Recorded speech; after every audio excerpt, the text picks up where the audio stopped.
And welcome to the Ron Johnson Discipleship Podcast. We're so thrilled you guys are with us again today, and we're following up on an important topic, the larger topic being modern self, and how our understanding of ourself is changing, and how parents are trying to navigate this, how the church is trying to navigate this, and we're living in a strange new world. And I think, and when I say strange new world, anybody that is a believer in Christ and looks at the news or looks at what's happening around us, you're going, did somebody, has my body been taken over by aliens and I've been abducted and I now find myself in a strange planet? Imagine you got in a coma, I don't know, mid-90s. I'm not even talking 80s or 70s, I'm talking about like 90s maybe, and then you're in cryogenic, you're frozen, and then someone woke you up in 2022. You wake up, you're just like, wow, what in the world? What kind of world do we live in? Yeah, and I think that's a great example because the rapidity of change, the speed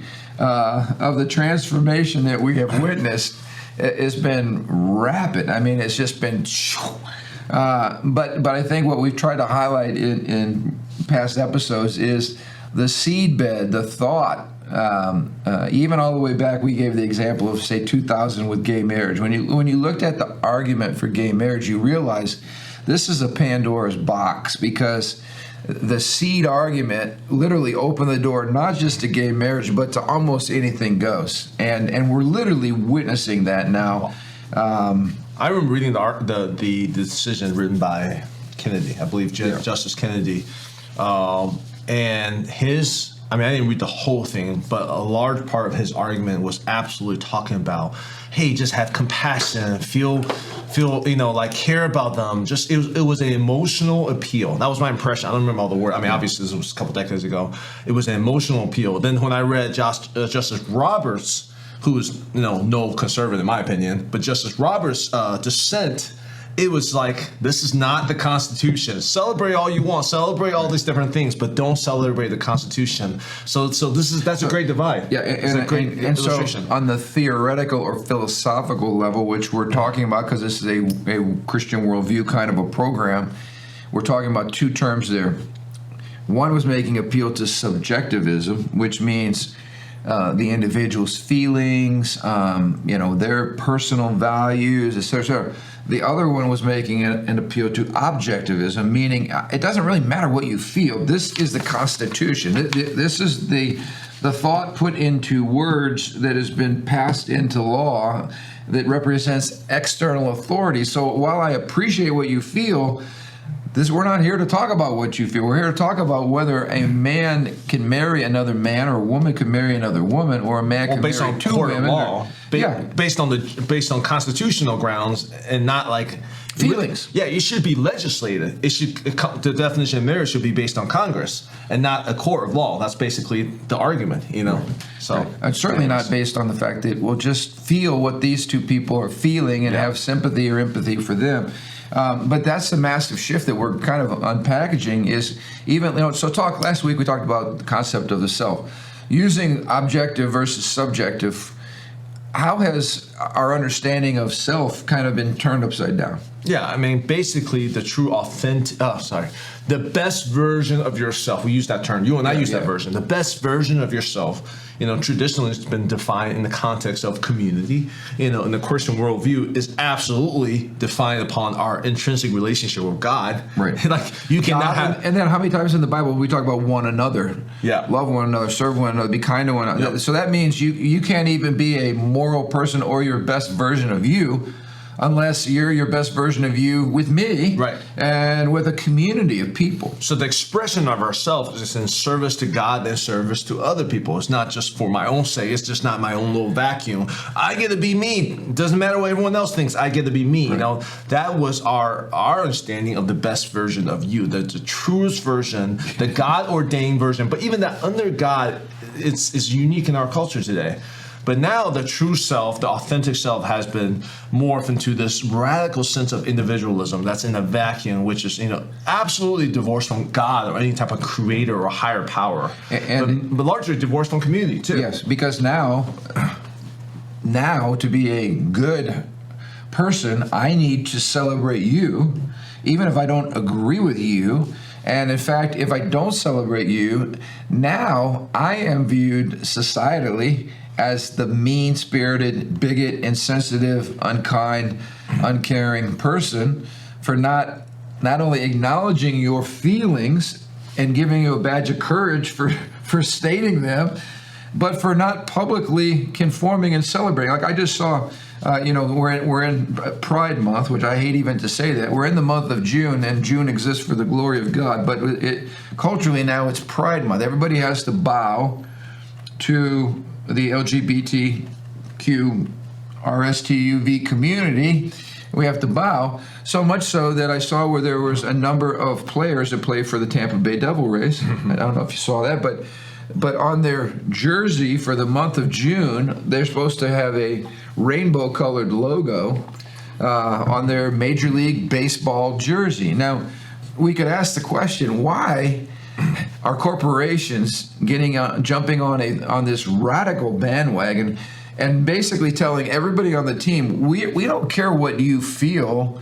This is the new set of sexual ethics that we're dancing to. You're going to wear the logo or you're going to be punished for it. And sometimes they're being canceled out. Now, they asked these guys, why won't you wear the logo? And the guy said, look, he said, this is a matter of faith for us. This is a personal faith decision. I'm not going to wear a logo that violates my faith in God and my faith in the Scriptures. And of course, he's appealing to an objective standard. Now they have to face the tribunal of the ESPN sports world, right? They got to have all the newspapers saying, why won't you wear the logo? Why won't you bow to the LGBTQ movement? But this is a perfect example. So the person who comes out gay, we're supposed to celebrate their authenticity, but what about my authenticity in believing in Christ or believing in the Scriptures? Like, does my authenticity, my true self, not matter? Well, this is, you brought an interesting point, because it's just as you were talking to, because last week we talked about the quote from Leah Thomas. Do you still have that quote? Yeah, right here. Leah says, in talking about the scrutiny about competing as a woman, I was prepared for that, but I also don't need anyone's permission to be myself and do the sport I love. Trans people don't transition for athletics. We transition to be happy and authentic and our true selves. Transition to get advantage is not something that even factors into our decisions. So to be happy and authentic to our true selves. So that sense of celebrating your true selves, it's still... in this case, it's celebrated, okay? But in the case, like you said, the Tampa Bay and they're not celebrate, right? But I'll give you another case, okay? Of all of a sudden, we'll switch to collectivism and be like, hey, you know what? Who you truly are, what you truly, your personal decision doesn't matter or anything. It's the vaccine mandates. This stuff still ticks me off, okay? I saw Babylon B talks about with the Roe versus Wade, all the vaccine advocates are dusting off their "My Body, My Choice" banner that they put in the stores during the vaccine mandate. They all hid that, but now that Roe versus Wade, possibly decision made by the Supreme Court, they're coming out with their, because it's like, wait a second. If you're truly celebrating authentic selves, and we're saying, well, we're not going to be this overarching collectivistic communist government, then why are we forcing people to be inauthentic themselves and get a vaccine that they are morally and medically or consciously objecting against, but do good for the rest of society? Well, now you talk about collective. Now you're saying it is important for us to do good for the rest of society. And both of these issues that you brought up are examples of radical extremes. So this is amazing. In America today, we're not just on one pendulum swing. Yep. Sometimes, depending on the issue, we're on both pendulums. We're as unstable as can be. So we're pushing radical narcissism on one side, hyper-individualism, basically who cares what everybody else thinks, or who cares what my behaviors, how they impact anybody else. And then on this side, we're saying, who cares what you think? Everyone's going to be vaccinated, irregardless, or you'll be fired, you'll lose your job, you'll be canceled. I mean, so this is the insanity of a culture that's lost its biblical moorings. We literally swing from one side of the pendulum to the other on any given issue at any given time or at the same time. Yeah, or at the same time. It's crazy. Yeah. And there's validity to both of those arguments in the sense of like, we don't live for ourselves. We have a community, but we also don't want heavy collectivism. There is a degree of individuality. You and I talked about that last week. Yep. There is a tension point and balance. Instead of trying to carefully craft what that balance is, we resort back to barbarism, which is might means right. Whoever's got the biggest microphone, this is important to me. I don't care about what you think. I'm gonna, push you. I'm gonna destroy you for not obeying. Basically, that's the message right now. It's crazy. Anyway, sorry. That's my no. You're right on. I think about the vaccine line. I was like, wait a second. So last week we talked a lot about expressive individualism, but one of the points that the authors make is that you cannot properly understand expressive individualism unless you see it on the backdrop, on the canvas of this radical sexual revolution that has happened in America. Yeah. And they bring out a really good point. We're not just talking about the sexual revolution in the old days. The sexual revolution back starting in the 60s, of course, it was an attack on authority. It was a big who says. Who says I can't sleep around with whoever I want? Who says I have to be married? Who says? Of course, it was the church was the biggest, culprit, right? Because we're trying to conform people to some objective standard. But the issue was always a matter of moving the lines. If you talk to people back in the 60s, even those that were in kind of the free love movement, they would still say, well, what line is too far to cross? And most people would agree that we still had lines. And we talked about those in some previous episodes, like for instance, having sex with children is wrong. Raping somebody is wrong. Anyway, we had a few that we would still say that's not the right thing to do. Even people, it's interesting. I was just watching the importance of language, right, and how they're encouraging in the journalistic speech code books not to use the word mistress. Mistress always meant you had a woman on the side that you were supporting, maybe paying her rent, whatever, and then in exchange, she was giving you sexual favors. It was called a mistress because we all knew it was wrong. It was adulterous. It was cheating on your wife on the side. But now they're saying get rid of the word mistress because it comes with antiquated baggage, moralistic baggage. Let's just call that person a lover or a friend or something else. So the point is we keep redefining terms and we keep pushing the boundaries. But how is it different now? Because before we talked about boundaries. Yeah, we used to be pushing the boundaries. Now because of this individual, what was the term again? Expressive individualism.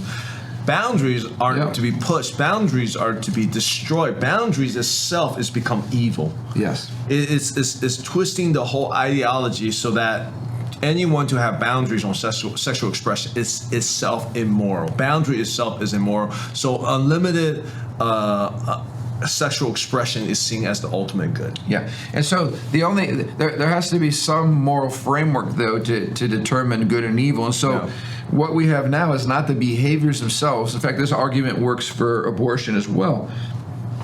We say choice is the ultimate moral framework. You should be able to choose, right? Expressive individuals choose what to do with your body and with the child in your body. So consent is the ultimate goal, ultimate ideal, or ultimate value.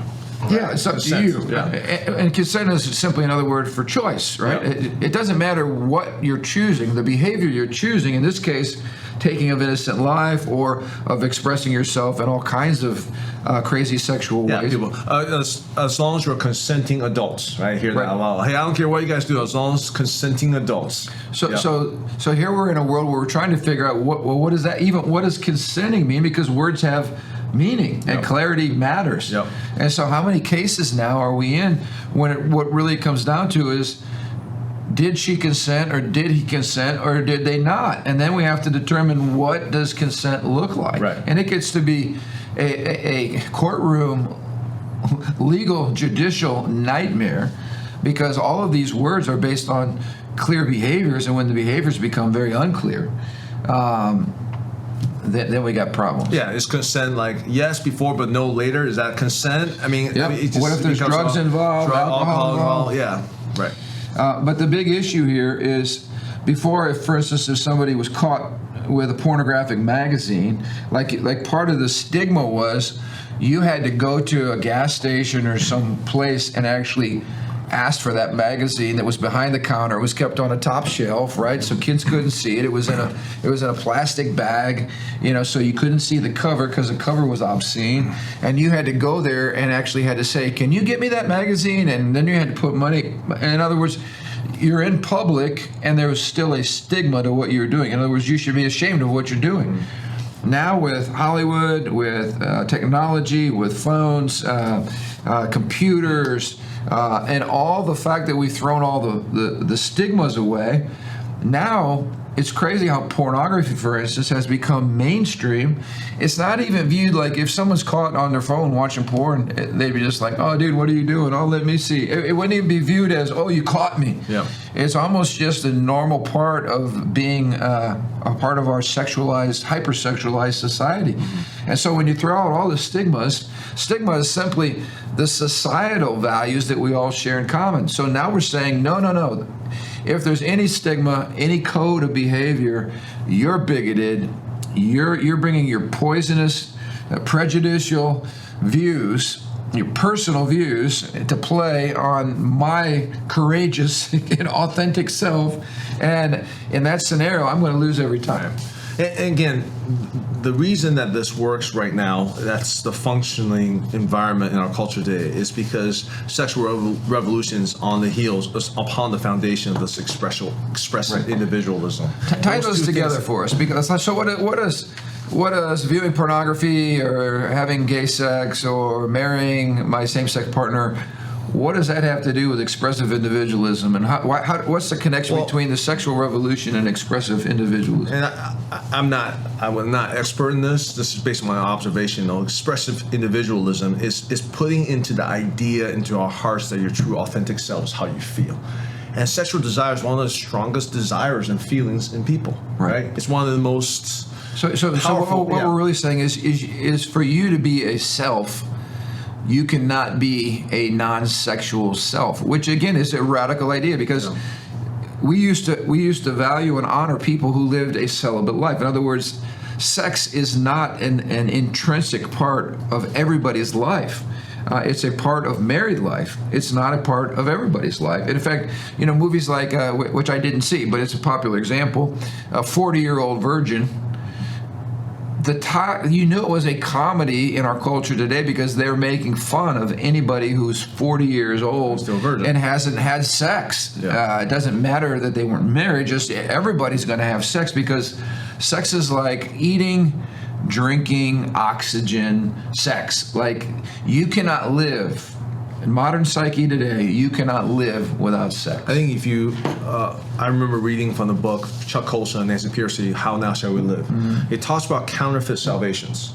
It talks about salvation through government, salvation through economy, salvation through material things, through greed. It talks about salvation through sex. That chapter was super powerful because it talks about how modern philosophies has elevated sexuality, sexual expression to the place of deifying it, to a religious experience. In fact, the argument was if you weren't expressing yourself, that Freud and some of those folks, that was the foundation for neuroses and problems, and that the healthy person was the sexually expressive person. Yeah, the libertine who did whoever he or she wanted. But I thought it was a tie-in of all these different philosophy. I mean, sex is very, very spiritual. It is designed to be a spiritual experience. And very powerful, and these are powerful desires that God's given us to express in a healthy way. Is to spiritually yoke you and your wife or you and your husband together in a powerful spiritual way. In other words, to pause here again, so sex was not basically subjective, determined by your feelings or how happy it makes you.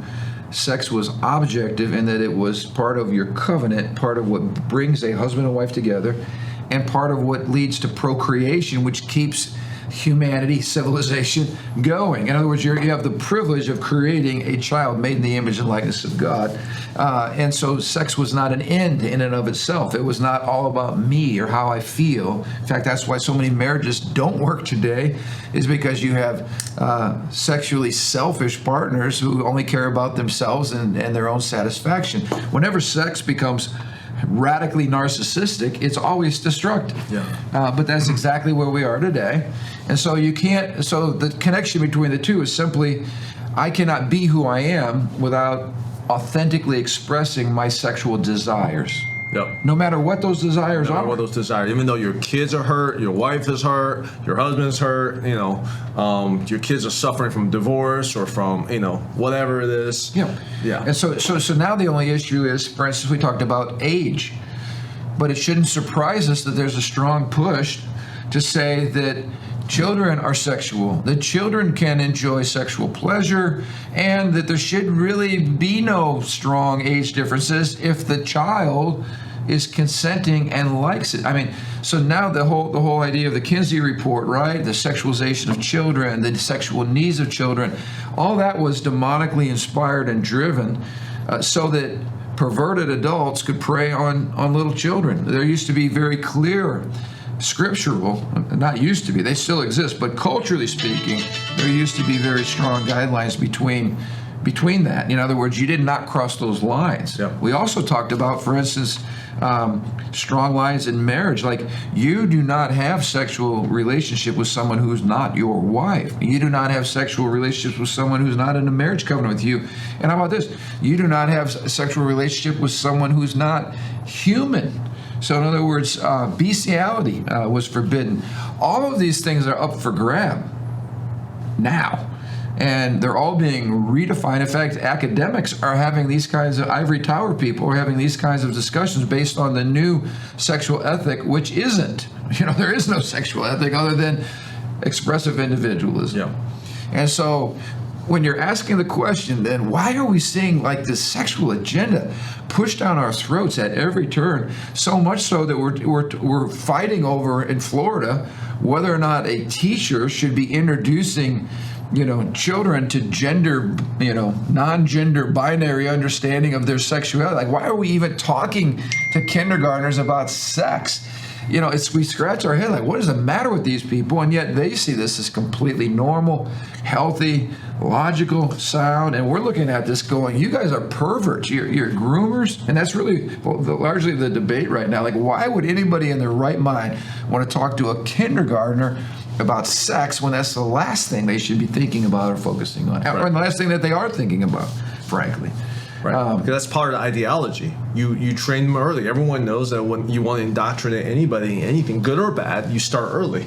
So people who espouse this ideology or this new religion or philosophy absolutely believes that if you want to get them early. That's a strategic move. Right. So and it is, and what I want people to see is that while the typical useful idiot on the streets might not be connecting the dots, the people at the highest levels that are writing curriculum and that are pushing for this brave new world, they know exactly what they want. And really one of the targets, and when you look at these movements, one of the targets is the nuclear family. One man, one woman, raising children under God, that is the target, because that's where all of the opposition comes from. And this leads into a lot of the Marxist and revolutionary movements. The goal was to separate children from the families, to separate sex from marriage, and to attack the nuclear family, which is biblical in its basis. And the nation's strength lies in its family. And we know that over and over again through statistics and through all kinds of things. But once again, the plea is parent your kids. Make sure you parent your kids. Don't farm out parenting to your school. I was a teacher for years. I'm not criticizing any public or private school teachers, but teachers cannot parent your kids. I, as a teacher, function best when I partner with the parents as I'm just a supplement to their education. The parent, when the parent says, "No, you got to parent my kids," like, I can't do it. I'm your kids for a couple hours a day. Same thing with church. Pastors, youth pastors, Sunday school teachers. we only have those kids under our leadership for a short time. Yeah, and we got lots of them. Yeah, so we can't even say, I'm going to take my kids to church, and then that'll take care of their moral development. You have to grow. You have to love your kids. You have to know your kids. You have to parent your kids. That's your responsibility from God. Parent your kids well, because of these are the things that's coming at them. If you parent your kids well, then you don't have to be afraid. Yeah. Because when they go see these things, they're like, that's not what my parents taught me. Yeah, but what I want to encourage, and this is happening because these things are so offensive, I really want to encourage us. What's that phrase? Gaslighted, where someone tells you something so crazy like, "Oh, you're such a bigot. You believe that sex should be between a man and a woman in marriage." Oh, what a bit! And then you're standing there going, "Wait a minute. Everybody's believed this for millennia. Like this is not a new idea." But you're left thinking like, wow, am I a bad person? What happened? Am I out of date? I want to encourage you, don't fall for that trap. We need to be just as bold. We need to be just as straightforward to be able to say, we will not tolerate this is perversion. This is confusion. We can still be compassionate with people, and we should be, and we must be compassionate. But compassion does not mean you roll over and you just die. Compassion means you speak the truth in love and you say, we will not tolerate this. It means you do it at the workplace. It means you choose not to wear the logo. It means you choose not to bow to the new idol. It means you choose to point out the tremendous inconsistencies and irrationalities in this worldview, and that's what we hope to help you to do. But at the end of the day, each of us has to be the prophetic voice for righteousness. And I want you to understand that this is all in the context of the common good. If I was talking to Leah Thomas, I would be respectful. I would be compassionate. I would not call him a her. I would respectfully choose to stay within the biological pronouns of their creation, simply because I'm not being compassionate when I help somebody live a lie, when I help somebody mutilate their bodies, when I help somebody live a lifestyle that is irreparable. In other words, they're not going to, after they take the meds and they do the surgery, they're destroying their physical body forever. There's no going back. And then we talk about the mental illnesses, and we talk about suicide. In fact, I just want to point out, don't fall for the argument that unless we give out courageous badges, do hand claps, cartwheels, and celebrate, that somehow we're promoting suicide. No, the reason that people are committing suicide is because you can't fundamentally live a lie. You cannot live inconsistently with the way God made you and God created you, and you're literally putting yourself out there literally in no man and no woman land, because you're trying to become something that it is impossible for you to become. And so that's where suicide comes in, because anybody who chooses to live a lie is going to deal with the consequences of that. And as you point out, ultimately this is spiritual warfare. Satan hates people made in the image and likeness of God, and Satan is going to try to destroy a person in whatever way that they can. I think the way I see this sexual revolution and the issue addresses in a compassionate way is understanding that through viewing pornography, which is seen as so culturally acceptable right now. Yeah. Viewing pornography for both the husband or wife, whatever, is a slippery slope to infidelity, divorce, abuse of the family. I get the honor or the privilege of working with many, and you do too, many children who are the product of divorce, abuse, hurts, and pains. Right. The rate of hurts and pain from parents and abuse and stuff like that in our nation, I don't think we can calculate how high it is, because so much just goes unreported. These are very obvious cases of if you want to show compassion. When I hear about another divorce or infidelity, all I could think about is the kids. I think about my own kids. No, my kids derive so much joy and peace and comfort in the fact that my wife and I are close and intimate. We love each other deeply. Yeah. I can't imagine the pain that would inflict, not just on my wife. Okay, obviously she would be hurt, but if I had an affair or if I marriage, whatever. But on my kids, my 4-year-old son, who's like also mom and dad are in the same place. That is, my compassion is for those kids. My compassion is for these young ones who don't know what's going on. They just know that, hey, God made them to be part of a family, to have mom and dad together. Right. That's where my compassion comes in. Yep. I am broken for these kids who, because their parents indulge in narcissistic, selfish desires, because they've been taught that your inner sexual desire is the greatest fulfillment. No, how about the greatest fulfillment is for your son and for your daughter, for your kids to have a whole family? Come on, how about that? So that's to me the most compassionate way to view this situation, is the most innocent victims in all. So even the word compassion becomes a a ploy based on the definition. It gets redefined to fit someone's worldview. And so I appreciate what you said, and maybe we end with this. You know, the church is meant to be a healing community. The problem with a woke church is we're trying to be compassionate by adapting the ideology and the false beliefs of the prevailing system around us instead of being countercultural, instead of being true to the scriptures. And as Pastor Andrew just mentioned, instead of moving in true compassion that says, you know what, yes, you are a precious individual made in the image and likeness of God, but you do not get to remake reality. You find health when you live properly before God and you live properly before community and other people. And that's why the church should be countercultural. It's why the church is truly revolutionary. And it's why the church must never cave to the progressive and radical individualism or to the sexual revolution or to the other things that are reshaping the way we live. So we've got to be radically countercultural. We've got to stick to our guns. We've got to preach the truth. We've got to stand on the Word of God, and we have to love each other and bring healing. Bring a healing community to a world that doesn't know what that is. I got one more rant in me. Yep, okay? Yep. So I work with a bunch of young adults, 20s, 30s, mid-30s sometimes even, and I tell them this: look, I get to work with people who's been wounded, divorced, wound their kids, people in their 30s, 40s, 50 years old. And after working with them for a while, I'm like, you know what?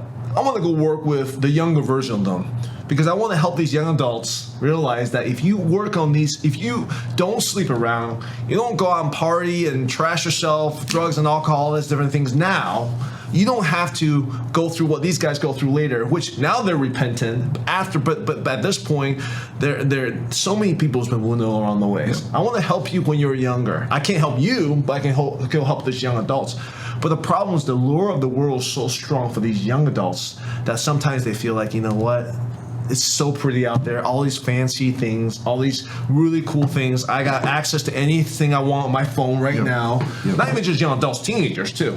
And the lure of the world is so strong that I just want to be like, look, will you look at yourself in 20, 30 years? And now is the crucial decision you have to make right now. So it's with greatest compassion that I go through these people and says, live rightly. Not because I'm throwing the Bible at your face, but because I've seen the results of the sexual revolution, sexual expression with unrestrained sexual expression, what it's done to you in the future. I want to come back and help you now. Yeah, the fruit is terrible. And as you said, let's work at not believing the lie, which is a great transition, because when we get together next, we're going to spend the time talking about this whole concept of social imaginary. In other words, they're living in a culture where everybody has kind of intuitively embraced the idea that free sex without restraint, be happy, be true to yourself, that leads to maximum joy and pleasure. And it's a lie, but it's the oxygen in which this next generation is breathing.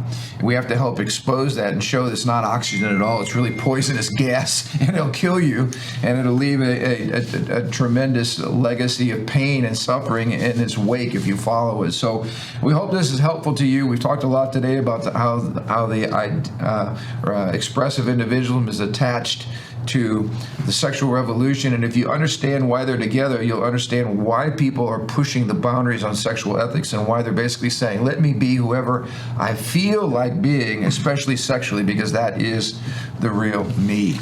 All right, next week's going to be really good. We hope you'll tune in and share this far and wide. And we know there's a lot of people that could benefit from an understanding of the philosophical underpinnings, the ideas that are driving this revolution that we're currently witnessing. So have a great week. We love you guys. Thanks for tuning in. It's always a privilege.